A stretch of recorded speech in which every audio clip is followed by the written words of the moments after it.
Hi, thanks for joining. We're here tonight with Jacob Clark. Jacob Clark's running for Kentucky State Rep for District 18, and he's already figured out what he wants to do with his House Rep seat pretty much first day, I think. Is that right, Jacob? That's right. That's right. Doing what must be done. Yeah. Right. So, Well, I mean, it's kind of there in the title, but why don't you go ahead and spill the beans? What are you going to do? okay. So, let me read you something here. Um, so, our Kentucky Constitution, it says that that absolute and arbitrary uh, power over the lives, liberty, and property of free men exists nowhere in a republic. Not even in the largest majority. So, we hear folks talk about our democracy. Democracy is a mob rule, basically. There it is. I couldn't find it.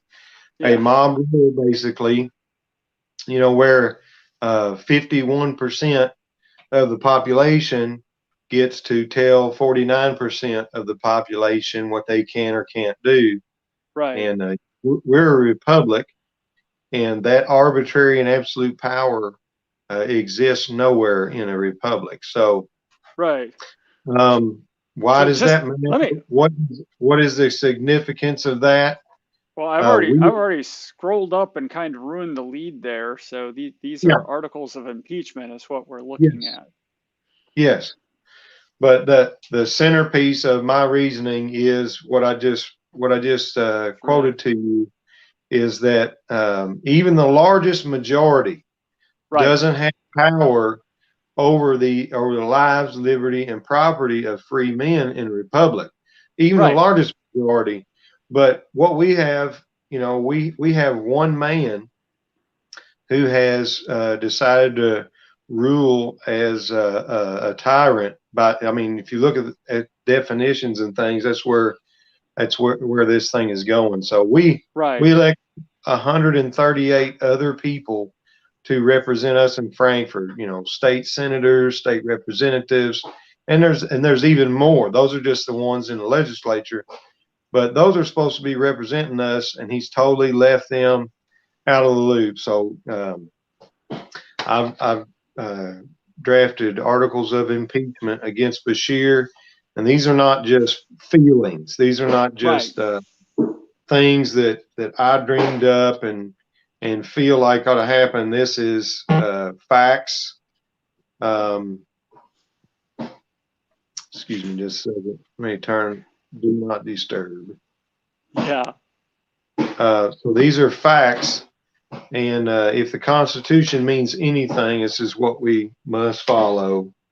Well, So, before we go any further, I thought it okay. might be a good idea to just look at how our Constitution, or Kentucky's Constitution specifically, defines impeachment. So, Section 68 says the governor and all civil officers shall be liable to impeachment for any Right, misdemeanor in office, but judgment in such cases shall not be extended further than removal from office, disqualification to hold any office of honor, trust, or profit under this Commonwealth. But the party convicted shall, nevertheless, be subject and liable to indictment, trial, and punishment by the law. So, right. that's what we're discussing doing. And Yeah. there's kind of a parallel inside our party. I mean, because Right. this is, like you said, this isn't about a personal call. This is about defending liberty. Right. This is not about party. This is That's what folks don't really understand about the Right. Libertarian Party, is we are a lot like the founders of our country. We think that legislation should protect the people from government. You know, Right. when you look at the Constitution, it is it's set up to protect the people from government. And so just being a part of that party, and that's what our goals are, is to look out for the people and protect them from government. When we look at what Bashir has done and the authority that he has hoarded unto himself and taken upon himself, it's vile, but beyond that, there are actual, misdemeanors is what it says, but there are actual um, violations of the Constitution. So, as a member of the Libertarian Party, that's part of my duty, and especially, when elected, be part of my duty to protect the citizens from government. And in this case, it would be to protect the citizens of Kentucky from further infringements and violations on their rights from Governor Beshear. Something that's real interesting is along this path, I've heard Republicans give partisan reasons for not impeaching Beshear. And I thought that was interesting because there's a little gameplay. It's like little tactics going on here, and it's like no, impeachment isn't for tactics. It's you don't choose to or not to do something based on tactics. Right. You do it because it's your responsibility to deal with these sorts of actions. And when you turn a blind eye because it suits you, that's what erodes this protection for the citizenry in general. Right. That, and of course, when people just abuse it because they want to throw somebody out of office because he's the bad guy. Right. Right. So, like, freedom is not political. Right. Freedom is pretty easy to understand. Little kids understand freedom, but when politics get involved, and instead is, how much limitation do we need on freedom, and that's antithetical to what libertarians are all about. Mm-hmm. But anyway, so it's not about party. It's not about any of those things. It's because it's the right thing to do. Mm-hmm. I've got friends that are Democrats. I've got friends that are Republicans. I got friends that, whatever. But it's just the right thing to do because, it's the constitutional thing to do. It talks about for the because of misdemeanors. Well, this is even, much further than that. And, Can you take us through some of these violations? That's what we need to do. Yeah, well, if I look at count one, violation of section 1, that Andrew G. Beshear, I didn't know that was his middle initial, on or about March 6, 2020, and in the days, weeks, and months following, violated the rights of millions of Kentuckians by depriving them of the right to enjoying and defending their lives and liberty, the right of worshiping Almighty God according to the dictates of their conscience, the right of seeking and pursuing their safety and happiness, the right of freely communicating their thoughts and opinions, the right of acquiring and protecting property, and the right of assembly together in a peaceable manner for their common good. Wow, I wouldn't have started reading that if I knew there was going to be so much to read. I'm winded. So Yeah. You wanna add a little color to that instead of just my dry reading? Well, we don't need to. All people need to do is just remember. That's all we got to do, because we have lived this. We've all lived this over the past 7 months. Easter Sunday, at the point of Easter Sunday, we had already missed about 3 Sundays of church. We don't typically miss. And by the time Easter Sunday rolled around, we had already missed about 3 Sundays just trying to be cautious, and watch how things are going. But then I said, people have common sense. They can wash their hands, hand sanitizer, stay away from each other, wear masks if they feel like they need to. So, we went to church on Easter Sunday. Excuse me. Uh, we went to church on Easter Sunday. It's your conscience calling. It's my conscience calling. You've not been to church for 3 weeks, Jacob. We went to church on Easter Sunday, and we got a notice, to quarantine and all these things, and they were shutting them down. And I think one family in Radcliffe, they got ankle monitors put on them, and there was a 9-month-old baby basically on house arrest. The unemployment fiasco. Some people are still not. They don't still have their unemployment that they needed. And there's some other things we'll get into also. That I want to comment on the unemployment if I can, because I went to Frankfort a couple, maybe 3 times, but yeah, 3 times. The shocking thing about the unemployment was you had people going to what turned out to be the wrong building. They were going to, I think, the building of vital statistics, which is where it was before, and then they switched it. And when you get there, there's just some little 8.5 by 11s, regular sheet of paper, taped to the inside of the glass that tells where and when, what day anyway, you can go to get help, and it's sourced as to a news channel. Like this isn't an official thing coming from our state government. This is some employees of our state government, and I don't blame. Whoever put that there was just trying to be helpful. Whoever put that there went, I don't know, I can't find out.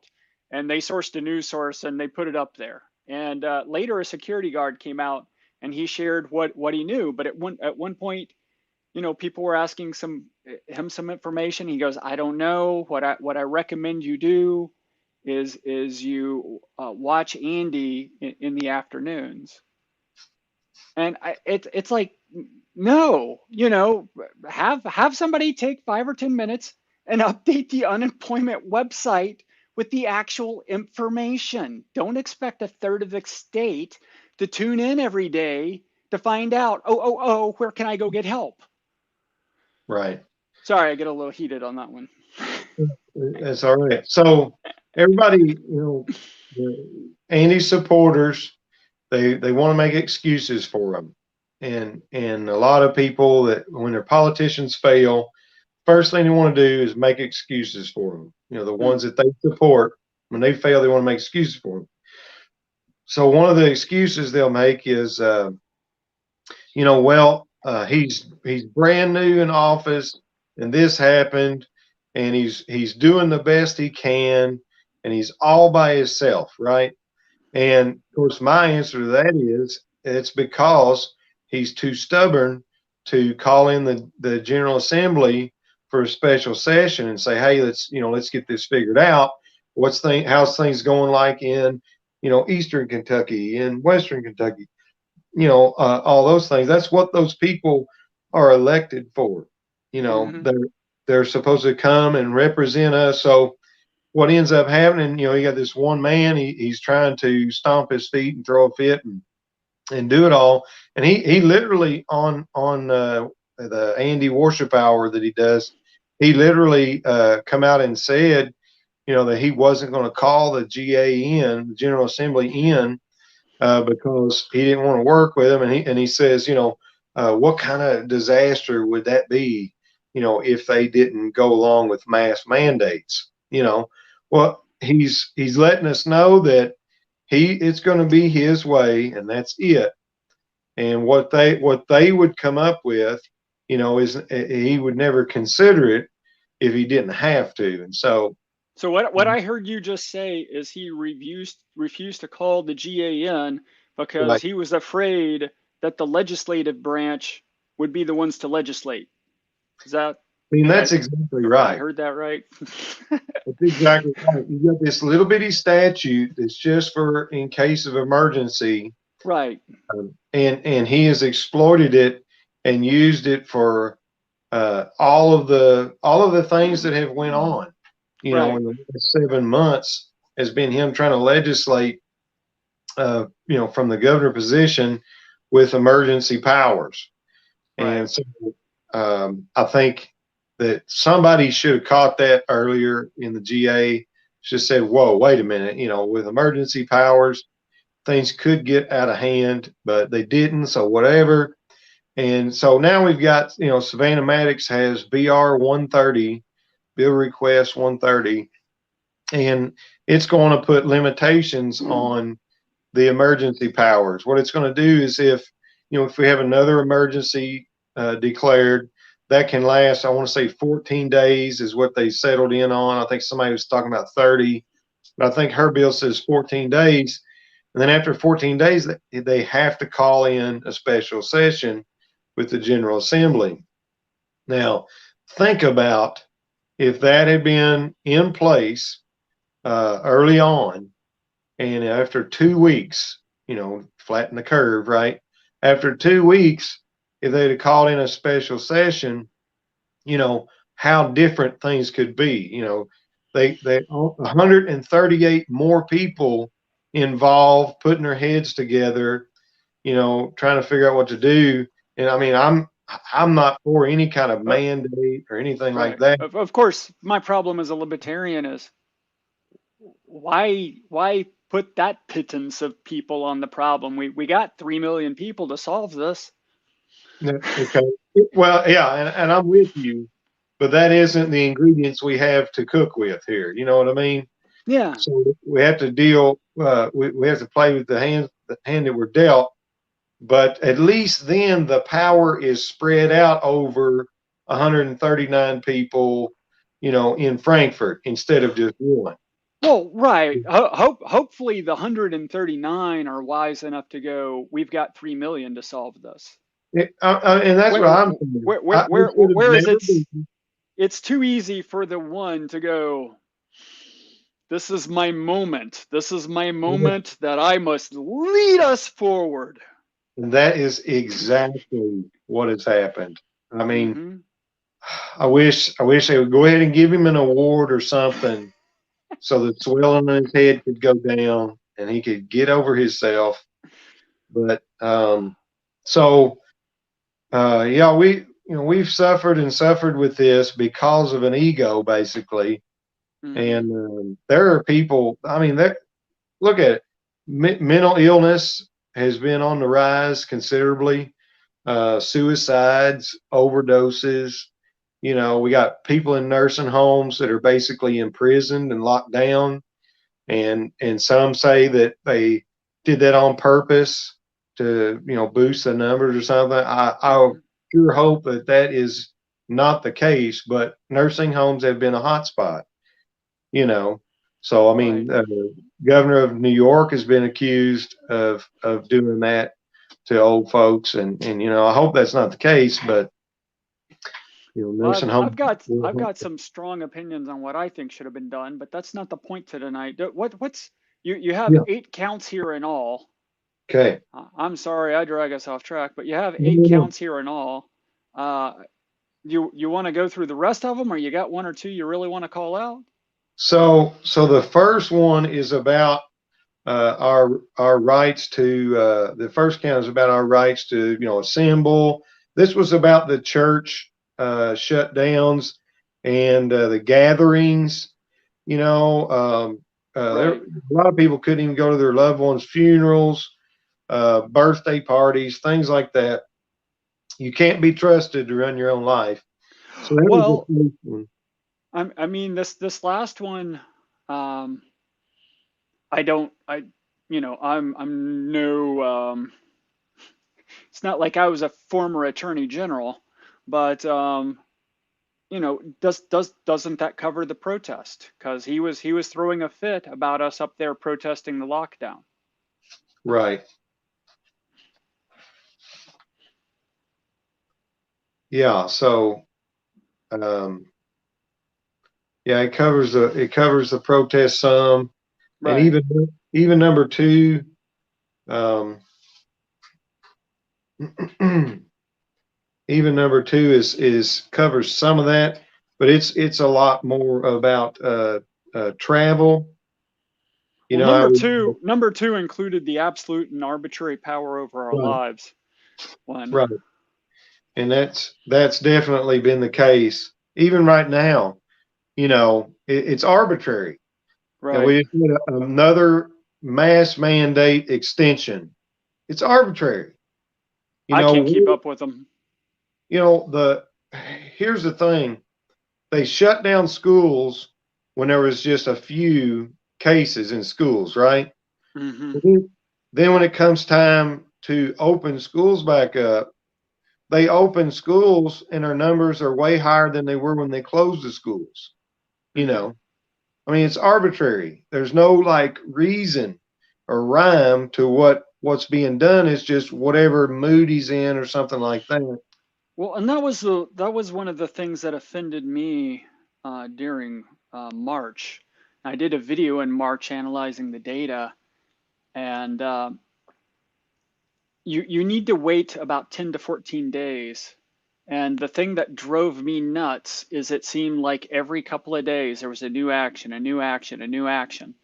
And some of them it's like I see where you could speculate that, but it's wildly speculative if that would help or hurt. I don't know. And this I believe our chair Chris Wiest in one of the law cases got Dr. Stack to basically admit that they didn't have scientific evidence to back a lot of this up. Right. And the models, they were basing it Yeah. off the models in the beginning, and 2 million people were going to die. Then Hmm. they come out and said, well, we always go by the most extreme model, to play it the safest, right? And what do they say about it? They say, look at all the lives we saved, compared to Right. the most extreme model. So, you got them, they're going around now talking about how 2 million people were going to die, Yeah. but it's only been, 200,000 or whatever. And look at all the lives we saved. The most It's all, extreme models, we're all going to die. Oh, look how much better we've done. Some of us lived. yeah. And then they say, we did this. Thanks. We did this. Okay, look, here's what government should have done. They should have provided the people with accurate information about the risks and the effective precautions. To And the that's best it, of their ability. To just to the best of their ability. And that's it.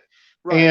And like if Bashir really wanted to help, first thing he could have done was deregulate PPE. Okay. And Sure. and and push the FDA and the CDC aside as far as like wait times and things like that. Hmm. So uh, there was our EMTs in my local area. They didn't have any PPE. Right. It was out. And I go into basically a hardware store where I buy supplies for metalworking and things. And so there's a bunch of N95 masks sitting over like cases of them in the corner. Hmm. And I said, man, they're needing these. Why are you sitting on these? Why don't the EMTs come over here and buy these, right? Hmm. And I said, they're going to get sick. Why don't you sell these EMTs? He said, they're expired. And by Hmm. law, they can't buy them. Right. And I said, okay. And I open one up and I it looks brand new. The rubber elastic band, it perfect. Looks brand new. I said, this would be way better than nothing. This might save lives, Right. who knows? So, but they say, well, we can't sell them to them. So here said some Right. regulation. The nurse and the doctor and the EMT, these people ought to be able to make their own decision about if they want to use Right. no mask or an expired mask or a dirty shirt or whatever as a filter. So I bought these. I bought like 840 or something like that. I don't even want to think about what it put on my credit with that place, but I bought them and I can't sell them to our local EMTs, so I just give them to our local EMTs and Right. some people that I knew. But Right. anyway, that's the stuff he should have been focusing on, is what kind of things can I loosen up to help the people protect themselves. But The really crazy thing is, the rules about those masks, that was concurrent to us listening to newscast where the hospitals had the plans in place for if they ran out of the PPE to use bandanas, and all. So they were forward looking enough to go, we might have to use bandanas, but expired mask, I mean, man, those things expired last Thursday. We can't use those. there was a Really? warehouse in Indiana that had 1.3 million expired masks sitting there. Right.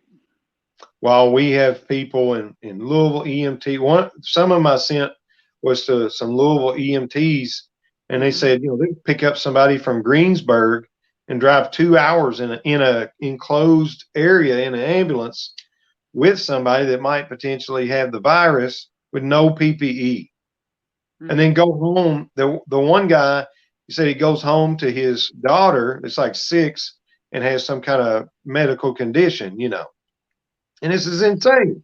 Right. So that's what he could have done, but instead, he shuts down churches. I mean, how long are people in a church every week? Hour and a half, 2 hours.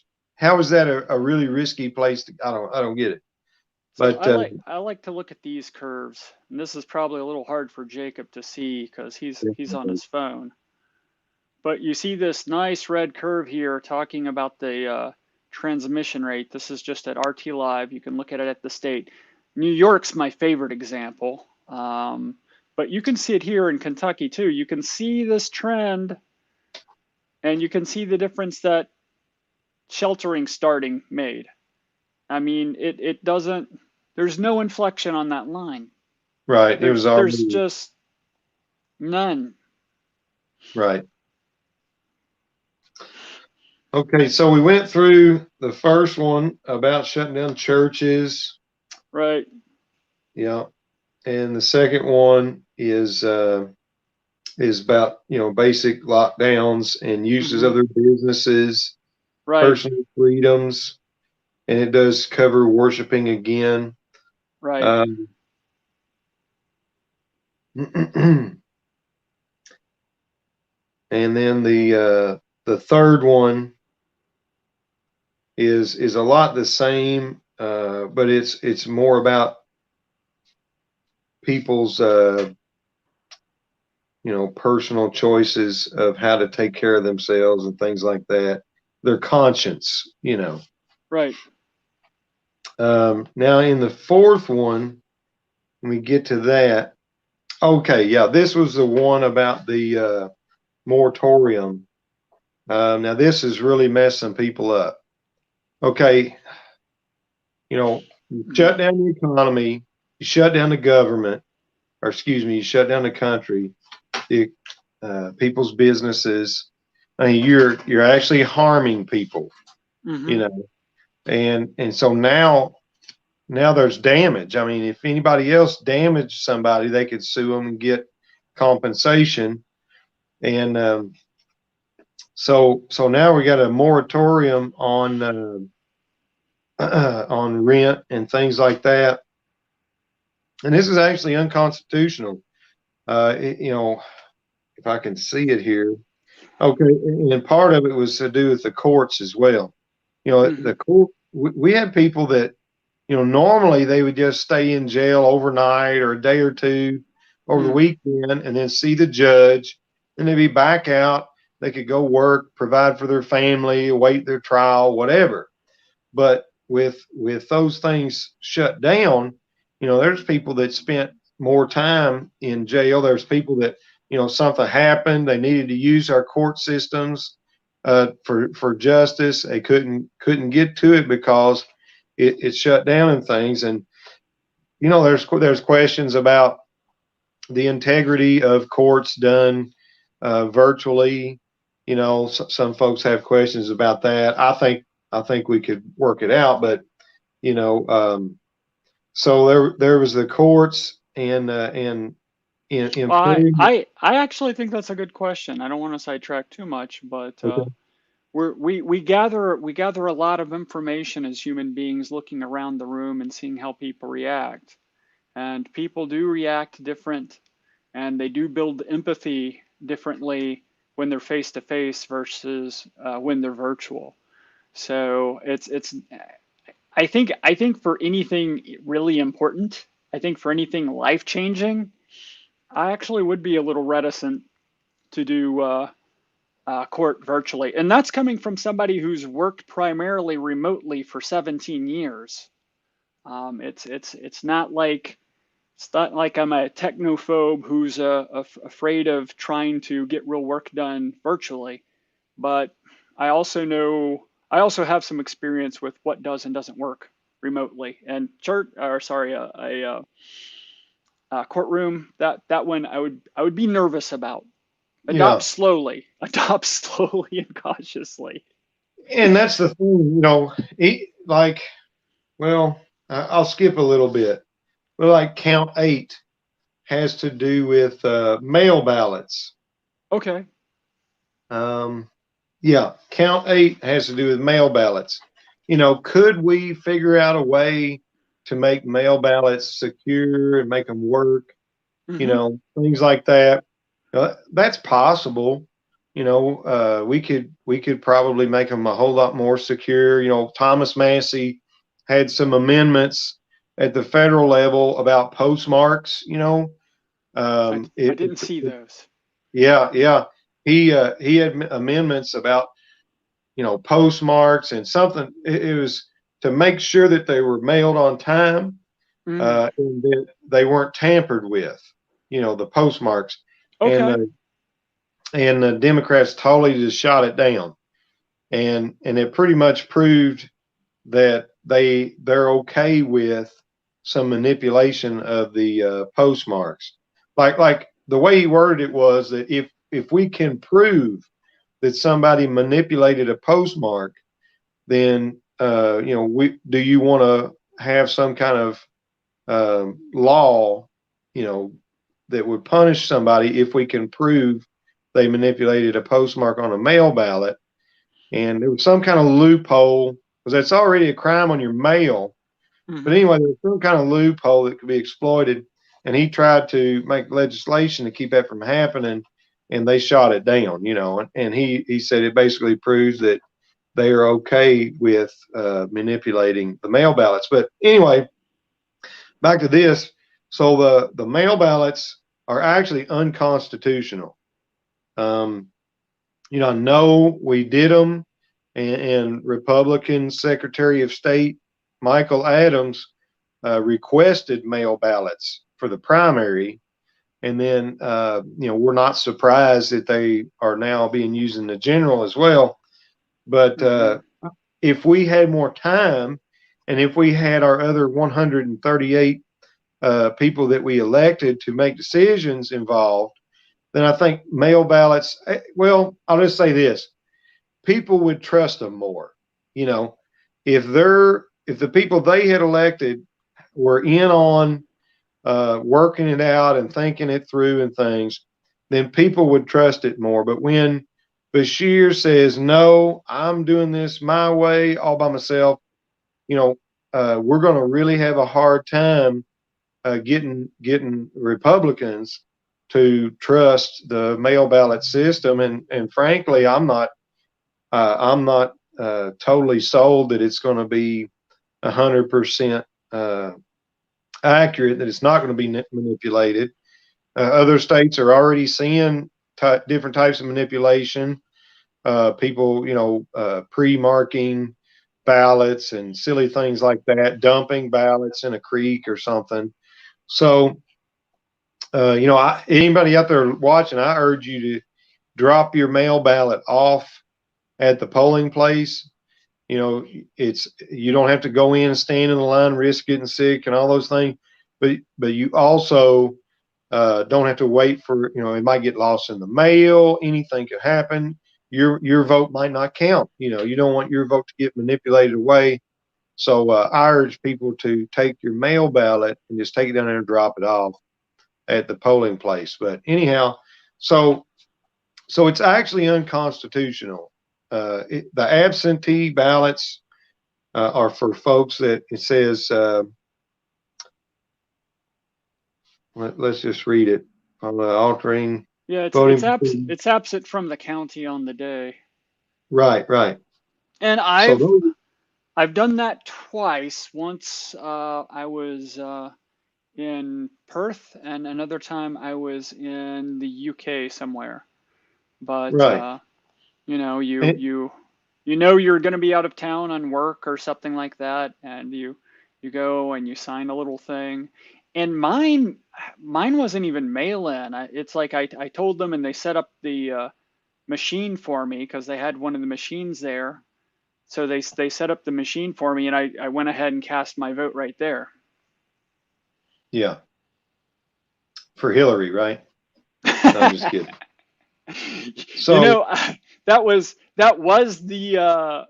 one of the elections. I was out of town, and that's the one I was in Australia. So yeah, I told everybody at the time I'm casting my ballot and fleeing the country, and I did yeah, to no visit a kidding. friend. So I mean that's unconstitutional. Some people it don't matter to them, whatever. But this man that has been elected to this office, he's basically agreed to this Constitution Right, to abide by it. And so for that to be done differently, at the least, we need to include the GA, the right. legislature, on that decision and procedure.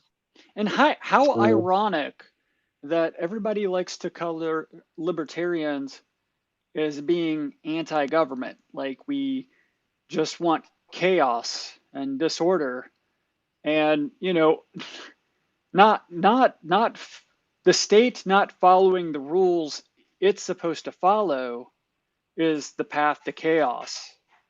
right. Well, I like to say it. I've heard a bunch of people say it. One way is that we're for rules, but not rulers. Right, So right. here's the rules. They keep us all in agreement. They keep conflict down, things like that. Do Well, we need somebody this rule, lording over us? right, and a lot of the rules in our Constitution almost entirely is rules put in place to make sure we don't have rulers. That's Right. that's To precisely what protect we're after. to protect us from bad actors in the government. Yeah. Right. Cool. Um, so count four, we went over that a little bit, was about the courts being open. Mm-hmm. How the Constitution lays out that the courts are to be open so that every person for any injury done to him and his lands, goods, person, or reputation shall have remedy by due course of law and right and justice administered without sale, denial, or delay. Speedy trial, basically. Mm-hmm. Um, and then the section 19 falls into that with the contract. It says law they shall make no law impairing the obligation of contracts Mm. shall be enacted. So no law impairing the obligation of contracts shall be enacted.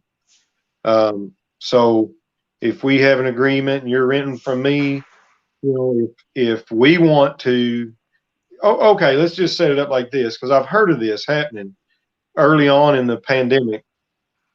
I'm out of my job for a month. I can't Mm-hmm. pay my rent.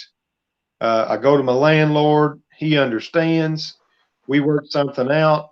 I'm paying what I can when I can, Right. and we're working it out between us, and it ends up being an agreement between us that best suits us, Right. and works out for both of us. Now, um, the way the governor done it is just a blanket solution. We're going to end the rent for right now for everybody, right?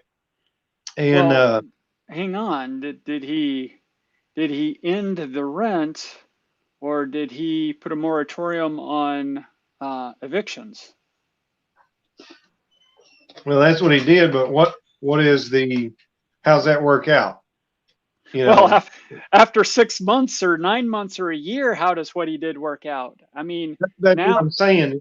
yeah, Put a moratorium on evictions. What are they going? A lot of them are going to say, "Well, I'm going to pay my rent now." You know, the government's going to keep him from kicking me out of my place. You know, so that's the effect of it. And then, you well, yeah, know, but when that's true, get down to where it virtually guarantees they'll be kicked out in 6 or 9 months. It, right it virtually guarantees they'll be kicked out when the moratorium's over, and they probably and know that. right, and then they won't pay that, and then the landlord is out that amount of money for that amount of time. You know, it's a crash and burn for a lot of different businesses and Right, people trying to make ends meet.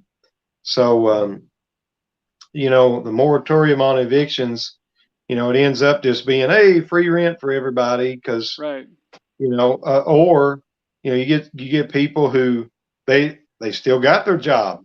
They've still got the money to pay their rent. But because of the moratorium, they're not paying their rent and they're just letting it go and letting it go. And then before it's over with, they owe 6 months of rent and they have no way to pay that, but they're not going to get evicted, you know. So there's people that it will help, and then there's people that it will enable, you right, know. But if you right. let people work it out between, you know, tenant and landlord, like the scenario I played out a minute ago, you know, Hmm. then and there's no way it's not feasible, even if we had, you know, 3,000 people in Frankfort. There's no way they could micromanage each contract and make a decision. You know, it's Right. got to be left up to the people. So that's count four, and you know, clear violations there. And these are all, you know, from the Constitution, and he's going Ooh, with it. So immigration from the state yeah, shall not be prohibited. right, right. So now we're getting into immigration laws, right? I mean, isn't it right? Hmm. You know, so yeah, this is where he put the ban on traveling out of state, and immediately, a lot of people are going, wait a minute, I live in Kentucky, but I work in Evansville, or I live in Kentucky, I live in Louisville, but I work, you know, over in Indiana somewhere, you know, or Right. I live in Indiana, but I work in Louisville. So then I got to quarantine 14 days. You know what's going on? You know, truckers are driving all the way through the state, stopping at 2 or 3 places, maybe staying in a hotel, and then just go on about their business in a different state. Well, You I know, believe he did put a non-business clause on there or something like that. He put some sort of out for business. okay, for essential. So that's right. Right. That's right. That's when we started declaring who was essential and who was not. Now, let me tell you, when government starts telling you what you need and what you don't need, what form of government do we call that, Rob? That's an authoritarian. Well, it's authoritarian, but uh, socialism, S- basically. Oh, When sure, that too. when it's not a lot, it's not real far from, you know, well, we've got 1,000 loaves of bread, everybody gets one loaf of bread, you know. Well, It's not, I see how some socialists would object to that coloring of it, but you end up with a more authoritarian regime with socialism, not because it's their goal, but because it doesn't work, and they try to fix it right. with more force because it's the only tool they have. It creates scarcities where there shouldn't be, Right. you And know. then you have to figure out who's essential. Well, now this bread has to go to essential factory workers. Exactly. Exactly. So now we've got, and this goes back to the arbitrary think we're powers. Remember? exaggerating. Call a North Korean. But this goes back to the arbitrary powers. It's like he would do one thing and then turn around and allow something else that's just totally contradictory, but he gets to do it, Right. because he's governor, and that goes back to the arbitrary powers. Just whatever he decides, whatever mood he's in. This one you can have a protest this time, and then the next time he shuts the protest down, Mm-hmm. or rally or whatever. And here's this gathering, but then the next time we shut down, churches. So it's like that picture of him on June 5th, where he had his rally, and he's at the Capitol, and he's leaned over the edge there, and he's Right. holding this lady's hands, okay, elderly lady, and his mask is down here, and his mouth and his nose is totally exposed, and it's not Right. like it fell. I mean, it's taut, it's clearly put down there, and he's holding her hands. And this is right after he had shut down churches for almost exactly the same behavior. He didn't want people like hugging and shaking hands. Listen, he said you can't sing at church. You remember that? We went to a funeral. My wife's granddad died. We Mm-hmm. go to a funeral, and they said you can't sing, no singing. It's just it is ridiculous. So that's part of that. We got off track here. Immigration from state to state, Mm-hmm. that's arbitrary. It got into a bunch of silliness about, well, this is okay, but that's not, and all these different things. And so that's a violation of the Constitution right there to prohibit immigration from the state. So let's see the next one. Okay, the next one is about basically separation of powers. Count 6, and that's kind of what I always start off with when I'm talking about it. How he's the ruling as a a tyrant, when we're in a republic. Even the largest majority is not to rule over the people with absolute and arbitrary power. But here he is as one man ruling this, Right. and so that separation of powers was very important to our founders when they were uh, designing our government. They knew that putting the power into one person or even an oligarchy, they knew that always ended up bad for the citizens, for the people. So they wanted checks and balances. They wanted the power spread out over many different people, because they know that people are bad. They know Right. that people are good and people are bad. They know that people are people. They're fallible. So no one person should have all this kind of power.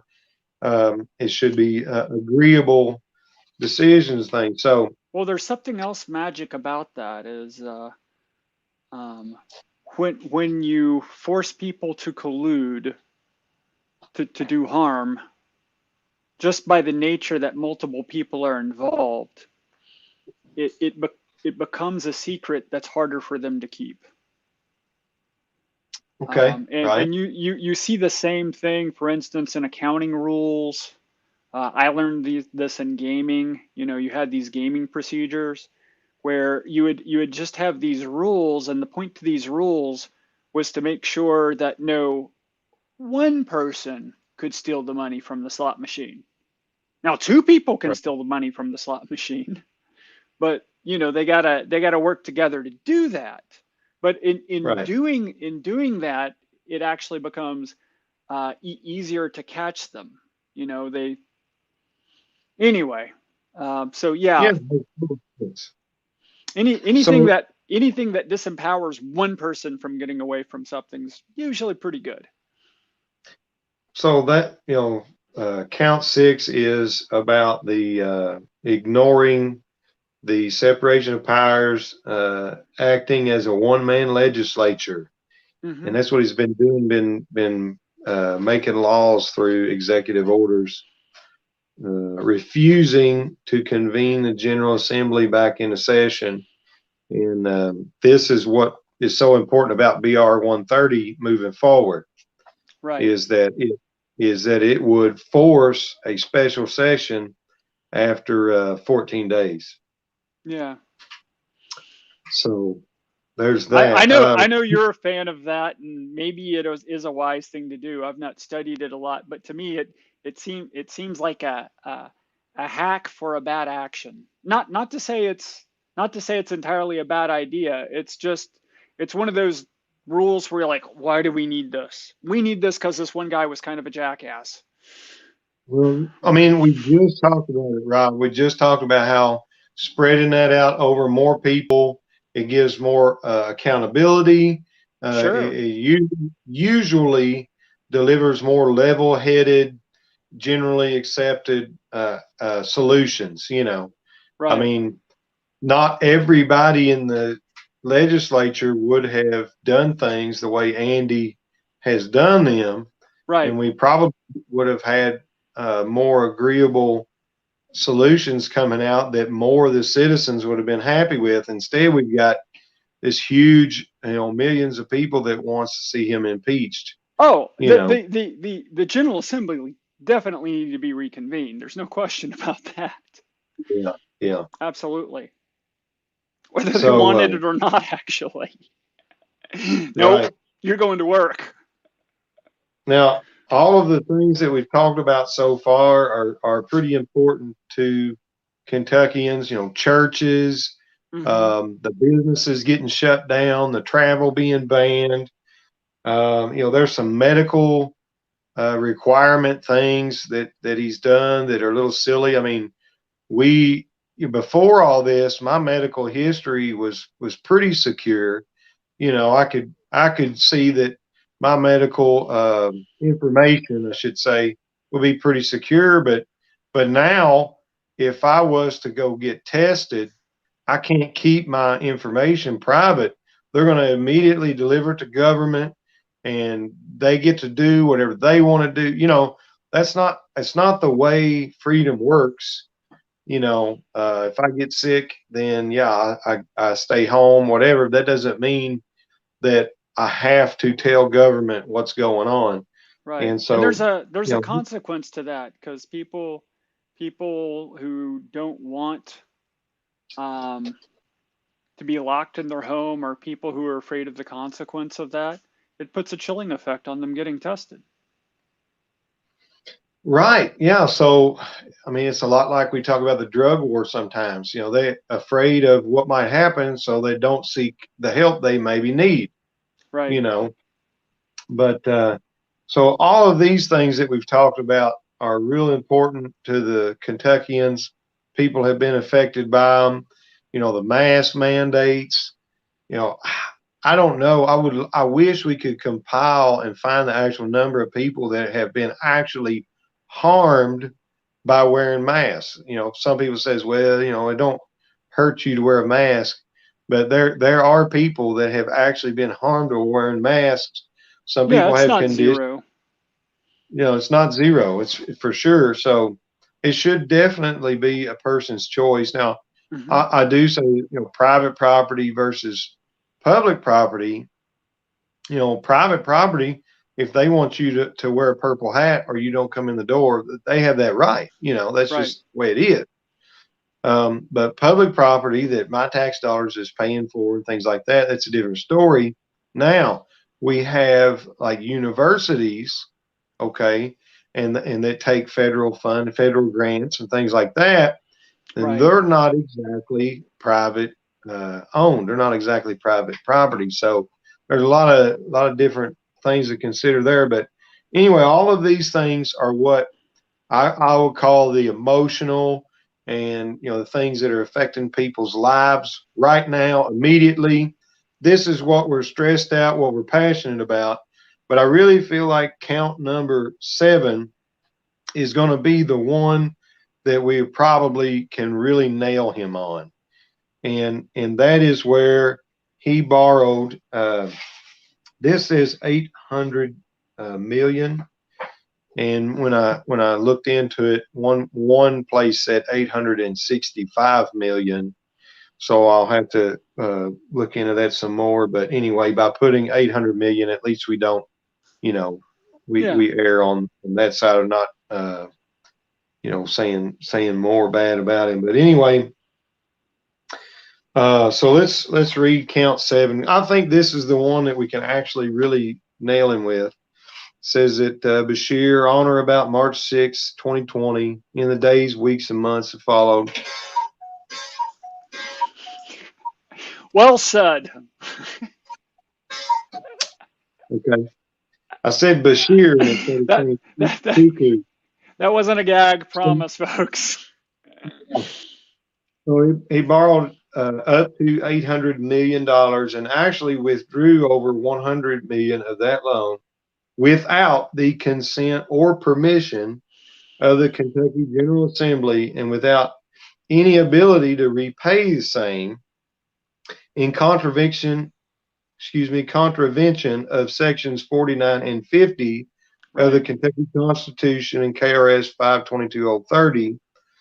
Wherefore, upon conviction by the Kentucky Senate, he shall forfeit and be removed from office and barred from holding any further office of trust or profit in the Commonwealth of Kentucky. So, Section 49 says that the General Assembly has the authority to incur debt, borrow money, Mm-hmm. okay, up to the amount of $500,000. All right. Okay. And it has to be repaid in 30 days. Now Wow. look at what he's done here. He never had this authority. The Mm-hmm. Constitution says that the General Assembly has the authority. Now this is similar to our federal level where the Congress has the power of the purse. You Right. understand? So our Constitution says that the General Assembly has this authority. So when it was time to borrow money, according to our Constitution, that's when he should have called the General Assembly in. Okay, Right. so that's a no-brainer right there. And he When it was didn't he time didn't to, want to because they might say no, that's not what we're going to do. yeah, they absolutely would have said no. He's only withdrew $100 million of that loan. So Right. do we need it or do we not? It's So like a it's anyway, like a teenager not asking their parents because they knew the answer.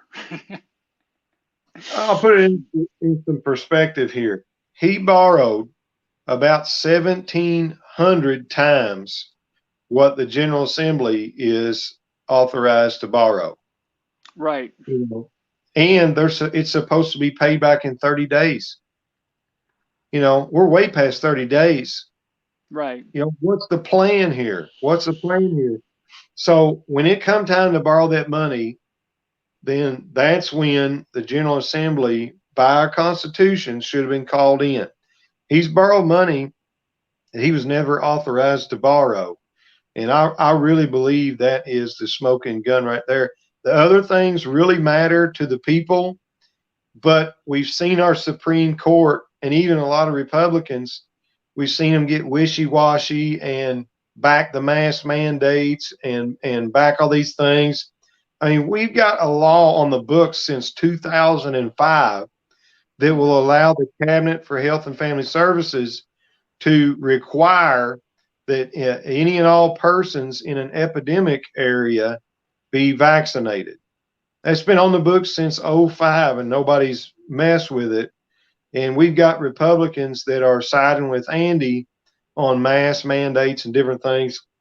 Mm-hmm. So as far as all of the other issues, yes, they're unconstitutional. Will our legislature side with freedom and the people? It's not really looking good, honestly. Right. They really don't seem to it don't seem to bother them to back this, and it makes you wonder what are the intentions for the rest of that $800 million that's been borrowed.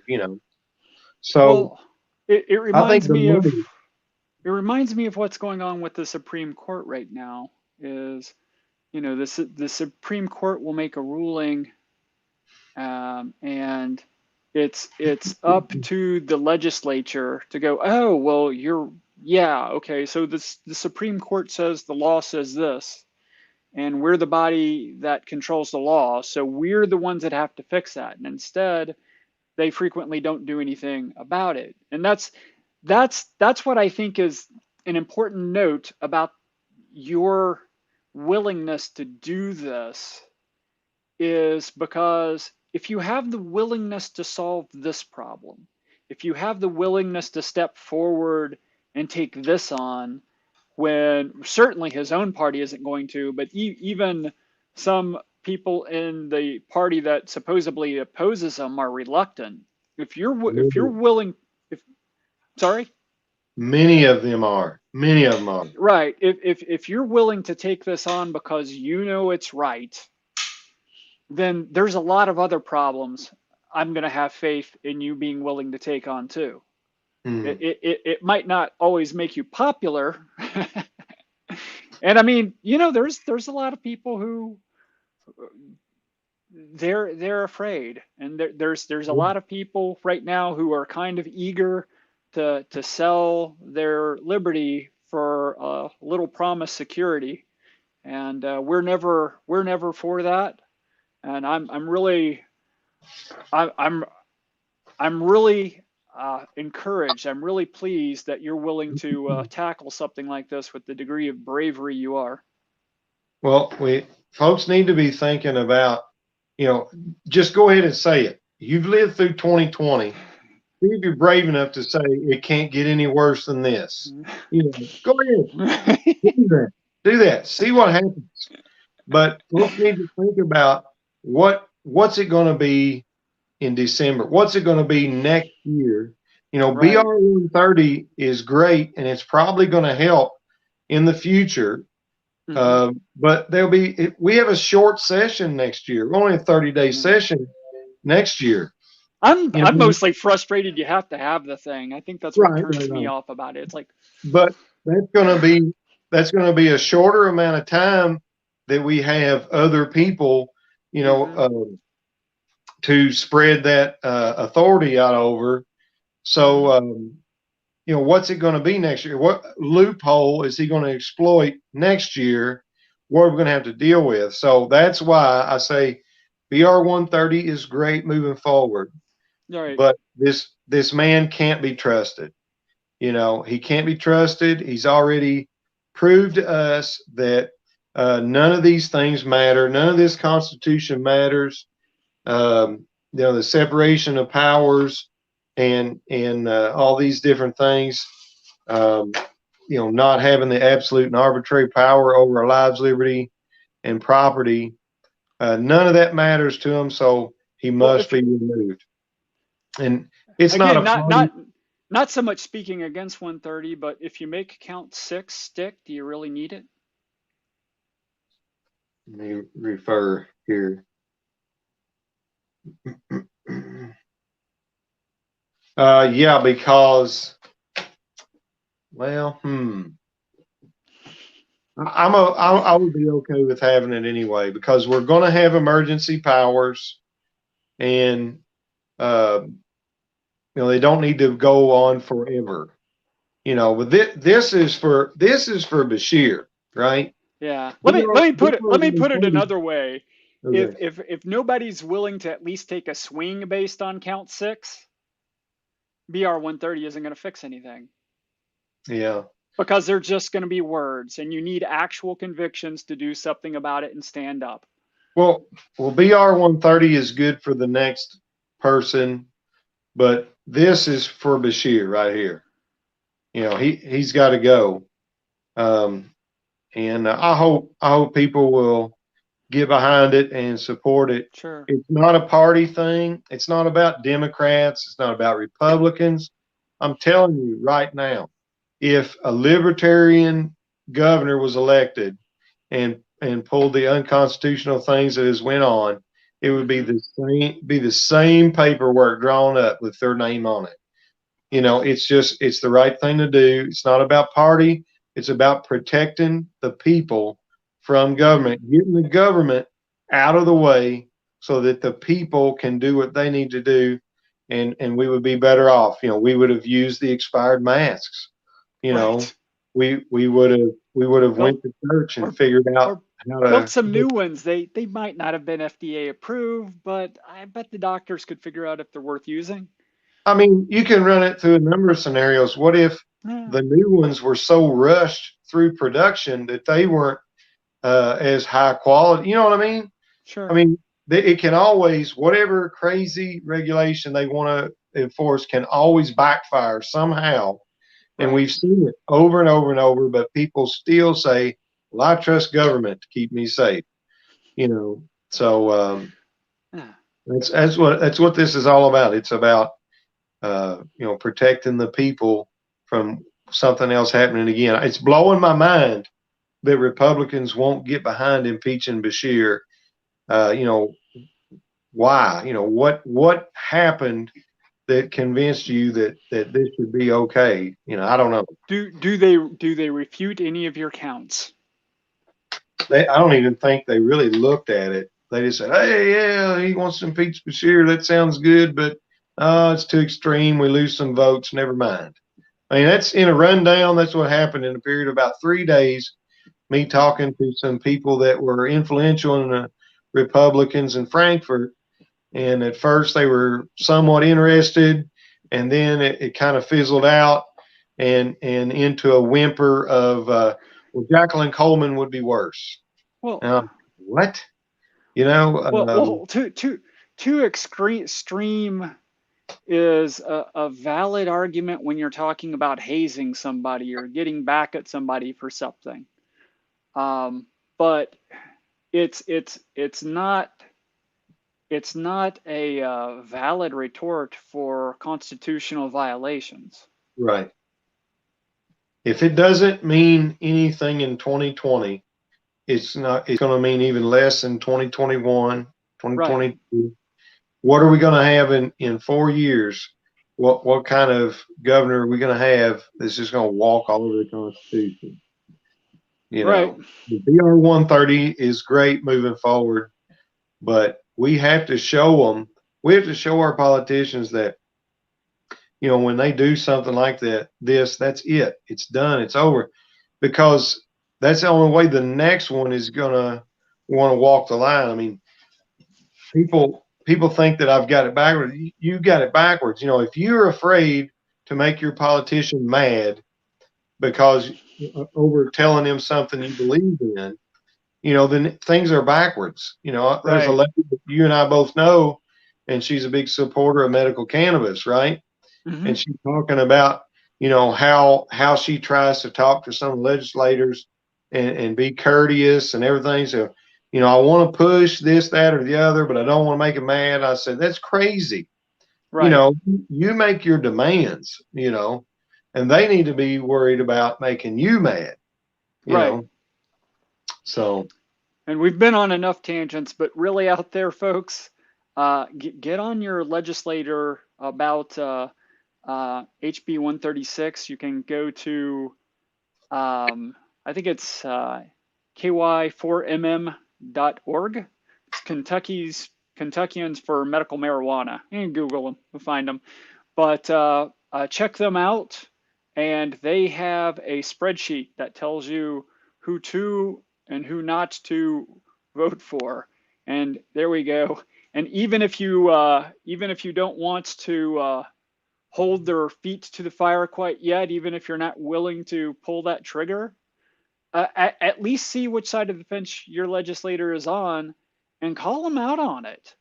Tell them, tell them you don't want to think about the day when somebody you love is suffering from one of these diseases and could be helped by medical marijuana, except they stood in the way. I'll leave it to you if you want to continue voting for them or not, but think about it before you get there, because that happens. A lot of the people in this state who are for medical marijuana didn't used to be. And in fact, some of the legislators that are for it now, they didn't learn until they learned very personally. Don't wait for that. Make sure they fix it now. Yeah. Real quick, Section 66 of the Kentucky Constitution states that the House of Representatives shall have the sole power of impeachment. Okay. Mm-hmm. So I had a lot of people contact me and they say, my representative told me that there's nothing we can do. Our hands is tied. We can't impeach Beshear. But you're saying that we can, what's going on. So I want you to see it. Okay. You think you're going to pull it up? Section 66, we absolutely can impeach. It starts in the House of Representatives. All right. Mm-hmm. Any representative can file the impeachment. Then it needs support. They form an impeachment inquiry. It can be a small group of people, but ultimately it takes 51 votes to send it out of the House into the Senate, where it will basically be conducted as a trial, and 26 senators are needed to vote in order to actually impeach Beshear. So a little rundown of the process there. There we go. That's good to know too.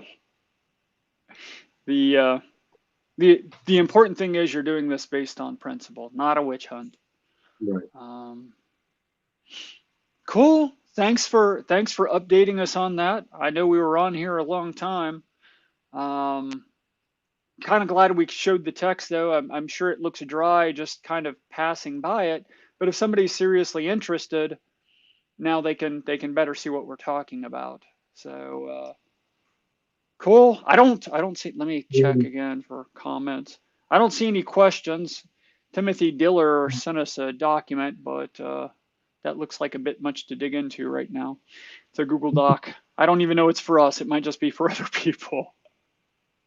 So you can go to my Facebook page. I'm gonna put them on my website too, Okay. and you can view the articles and go through them. And then I think I'll put a link to the Kentucky Constitution on there too, so you can see it in the Constitution as well. So I would be real interested in people letting us know what they think about it. Not yay Andy or boo Andy or he's scum. Nothing just like pretend that. people need Just to just pretend you're the juror. You're sitting on the jury. You're looking at these facts. Guilty or not. Pretend that. right, That's what's going to go down. Is we got 8 counts here, and I believe he's guilty of all 8 counts. What do you think? right, And I believe that the one that's really going to stick on him is count 7 over the incurring debt. What do you right. think? Right. Um, And I honestly I've not looked at all of them real close, but some of them, yeah, I think so. Some yeah, of them, it doesn't take a whole lot of reading. Like you said, we lived it. I remember that pretty well. Um, yeah, of of course, in a trial, you end up getting to hear the counter arguments, why not, so on and so forth. So I'd be interested in hearing that. yeah, sure. This is how we grow and gain wisdom is dialogue. Cool. All right. Thanks for joining us, Jacob, and thanks for being Yeah. brave. Thanks for having me, and tell your representatives to support impeachment. Have a good night, everyone.